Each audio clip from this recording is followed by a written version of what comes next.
or use the USSD code *3434# for easy access to all pension services. Public Service Pensions Fund, keeping the pension promise.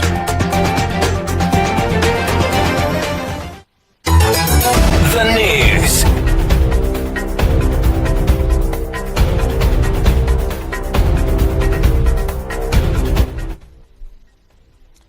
Good afternoon. We take a look at the stories making headlines.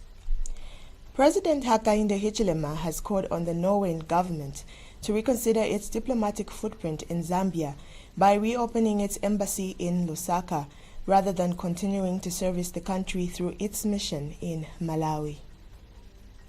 More than 650,000 farmers in Kalulushi district are set to receive over 16 million in compensation this week, following the approval of a government report addressing pollution caused by Sinometals and Rongjin investment in mining firms. Zambia and Angola have reaffirmed their commitment to advancing bilateral economic cooperation, with a particular emphasis on expanding trade and investment opportunities for micro, small and medium enterprises. And in sports, Zambia futsal national team head coach Andrea Cristofretti has declared his squad ready to compete at the 2025 Continental Futsal Championship, set to take place in Thailand from July 29th to August. Join me for the details shortly.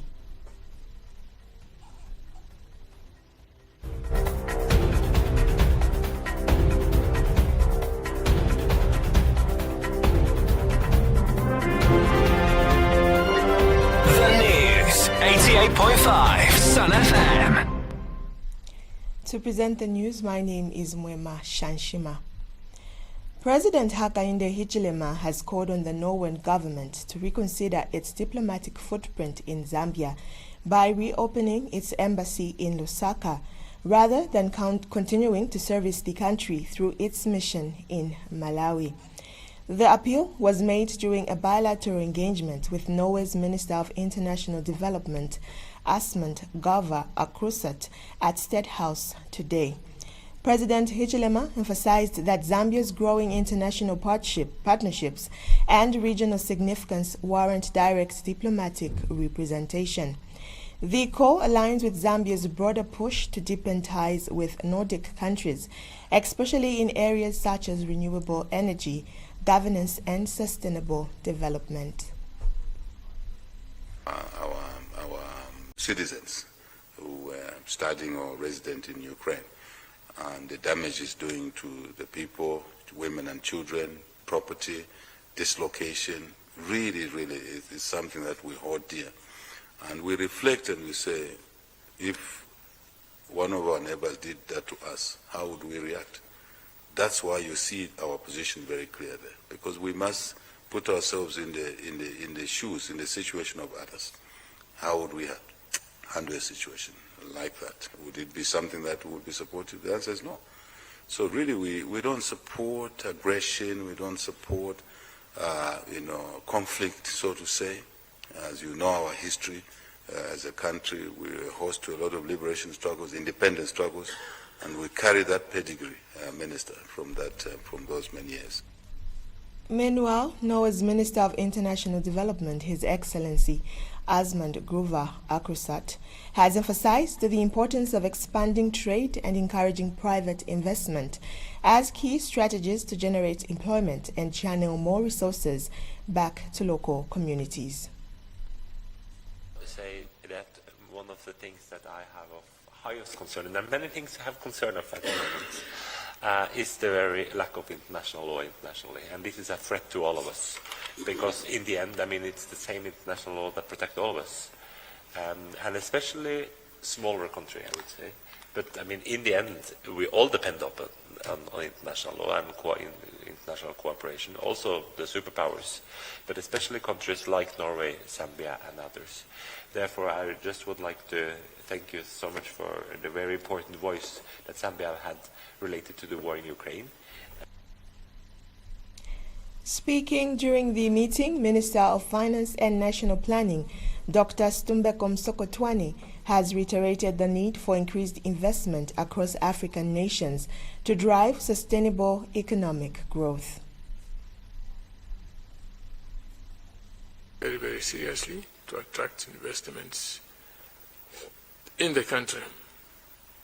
That is what is keeping us busy now in the aftermath of the debt restructuring. We are busy attracting investment, and the results are beginning to show positive. The last 4 years, every single year, we've had positive growth taking place. Inflation coming down. We are able to spend more money on our social sectors. We got back to free education. And Minister of Foreign Affairs and International Relations, Mulambo Haimbe, underscored the critical role of bilateral relations in advancing Zambia's national interests and regional stability. We would support one another in that regard.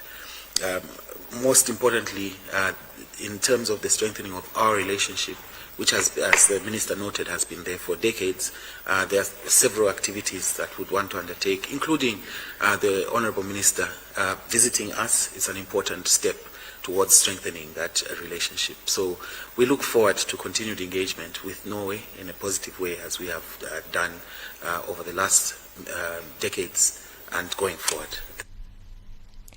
More than 650 farmers in Kalulushi district are set to receive over 16 million kwacha in compensation this week, following the approval of a government report addressing pollution caused by Sinometals and Rockgene investment mining firms.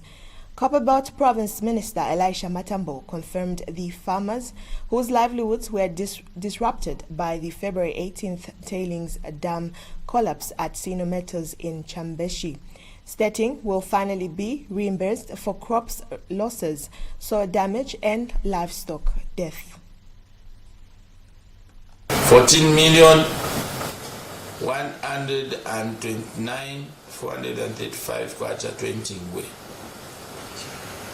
And the figure which Rockgene will pay is 2,111,859 kwacha.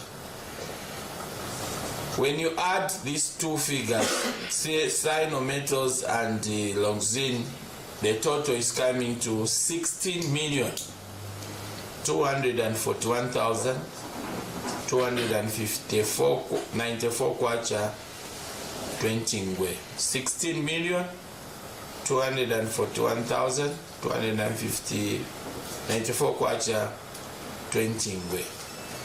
So we as government, we've tried our best to stand with the people, and we know that this maybe the payment should have come a little bit earlier.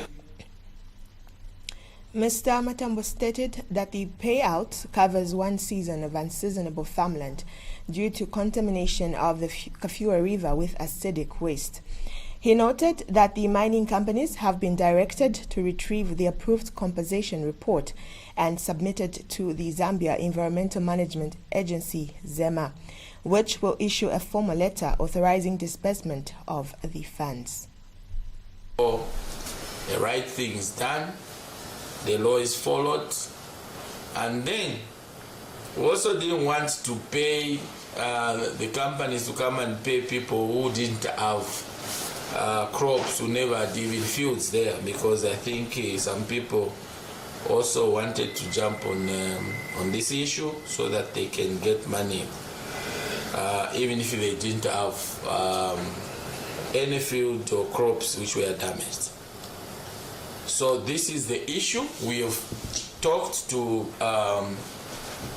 Sinometals, who have promised that immediately they get a report and then they get a letter from ZEMA, which we have agreed that will be done between, the report will be given to them tomorrow, like I've said.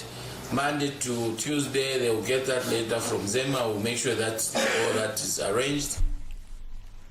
Representing the affected community, Mayimbolwa Liku Kela expressed appreciation to the government for stepping into the matter, ensuring a fair settlement after months of uncertainty. Well, thank the government what you have done. Conclusion, you have to tell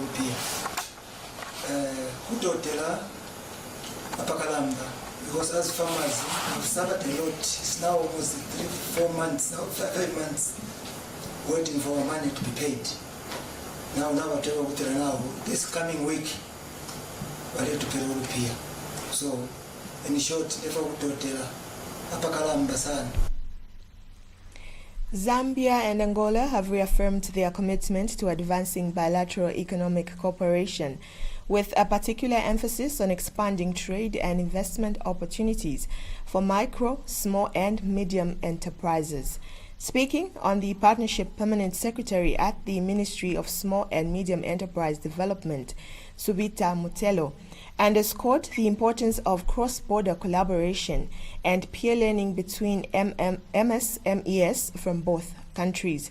She stressed the need to position MSMEs to fully benefit from regional and continental frameworks such as the African Continental Free Trade Area and the Lobito Corridor, a strategic infrastructure platform linking inland markets to global trade routes.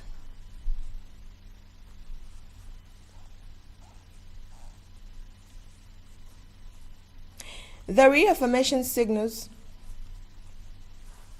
to enforce the cooperation, especially in the economic side. We saw also a lot of synergies that our both parts can exploit, especially in some specific sectors. I'm referring about the agriculture sector, but also our SMEs in both countries need to learn from one another, the aspect of branding, the quality of product, and so forth, as we are now discussing the issues of Africa Free Trade Area and also the Lobito corridor. We want to see our SMEs to be able to be understanding the global SME sector and the value addition issues. How are their colleagues in other countries growing and sustaining themselves? We are here on this trade mission to ensure that our SMEs learn from their colleagues, and we are happy that we've received a very good welcome both from the Permanent Secretary Industry as well as the Chairperson NPAM, who is here with us, and we've toured the stands together and we've exchanged a lot of ways and means on how we can work together and collaborate, and one of them is the language barrier. The reaffirmation signals growing momentum toward regional integration and highlights the role of MSMEs as engines of inclusive economic growth. Both Zambia and Angola reaffirmed their commitment to building stronger SME partnerships and pledged continued collaboration to unlock the full potential of bilateral trade and enterprise development. Echoing similar sentiments, Braulo Augusto, representative of the National Institute of Small and Medium Enterprises of Angola, emphasized the mutual benefits of closer economic ties between the two nations. Mr. Augusto assured that both governments are committed to enabling business-friendly environments that support MSME growth and cross-border trade. He added that as a government, Angola is available to facilitate trade and create a more enabling business environment. To enforce the cooperation, especially in the economic side, we saw also a lot of synergies that our both parts can exploit, especially in some specific sectors. I'm referring about the agriculture sector, but also in value-added products. So as a government, we are here to facilitate this business, to make easier the environment in both sides. And as an Angolan part, we are very determined in helping our SMEs get more from the opportunities that Zambia's markets can offer for us, but also we are here to reiterate that Angola's markets are very open for the Zambian product. You are watching and listening to Sun FM TV Midday News. We take a break, and when we return, we have more in sports news. Keeping the pension from public service pension in advantage to secure the future of our members, even after retirement and lead a normal life. Keeping the pension from Public Service Pensions Fund, reaching you in all 10 provinces of Zambia. PSPF, keeping the pension promise. Thank you for staying with us. And in sports news, Zambia futsal national team head coach Andrea Cristoforti has declared his squad ready to compete at the 2025 Continental Futsal Championship set to take place in Thailand from July 29th to August 4th, 2025. Speaking to the FAS Media Unit, Cristoforti expressed satisfaction with the team's preparations and outlined his expectations for the tournament. Zambia has been drawn into Group B alongside Australia, Saudi Arabia and Belarus, an undeniable tough pool. Quite a long camp, and we did work hard. The commitment of the players was great. I think we kept the intensity very high, so overall we are satisfied of the work and the preparation we've done for this tournament. We need to compete, so that the ultimate test for us is really competing against international teams, and the expectation is to be able to compete with a different style of futsal, which is what we're going to be facing with those three different teams. GPS signal lost. Well, that's going to be a task, because the three teams we play, teams they are able to compete. They've been competing in championships, in the Asian Cup. Saudi Arabia has been really playing a lot of tournaments, and Belarus is a strong team. So it will be very difficult, challenging, but I think we're there one game at a time. And team captain Chota Chileshe echoed the coach's confidence, stating that morale in camp is high and the players are determined to meet their targets. Motive wino eri mukampu longfa wino tuyewombera pamazi team motive wino mukampu fully charged simply chawamisha sana kulitinga team, more especially kulitinga team ku such event which ikalamba sana tournament chintu chikalamba sana kulina, and I'm very happy kulitinga team. According to what we prepare, I think we're ready to compete. Deliver. So finalanda tuiredi sana expectation yandi kuyanguchira kuya compete not kuya fengutia february kuyanguchira compete nokuleta mali zao tasoma. Host nation Thailand headlines Group A, which also includes New Zealand and China. The tournament promises intense competition as teams vie for spot in the knockout stages. Thank you for watching and listening, but before we go, we take a look at the stories making headlines once again. President Hakainde Hichilema has called on the Norwegian government to reconsider its diplomatic footprint in Zambia by reopening its embassy in Lusaka, rather than continuing to service the country through its mission in Malawi.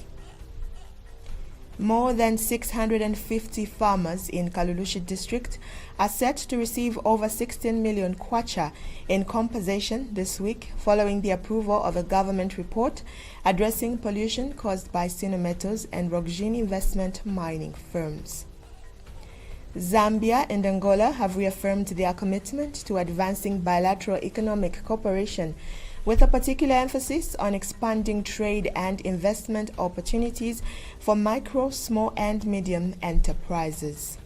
And finally, in sports, Zambia futsal national team head coach Andrea Cristoforti has declared his squad ready to compete at the 2025 Continental Futsal Championship, set to take place in Thailand from July 29th to August 2025. On behalf of the entire news production crew, my name is Mwema Shanshima. Good afternoon.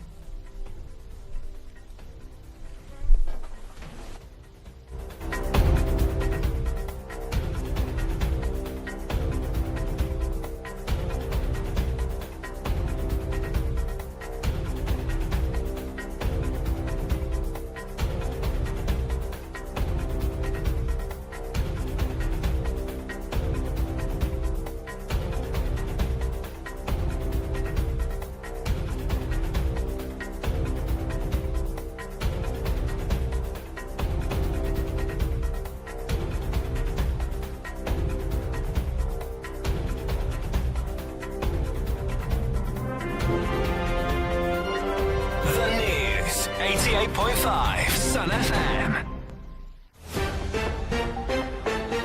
The Midday News on Sun FM was brought to you by the Public Service Pensions Fund, PSPF. Remember to send hi to our WhatsApp line 0770-627-391 to register your account and access all pension services anytime, anywhere. PSPF, keeping the pension promise.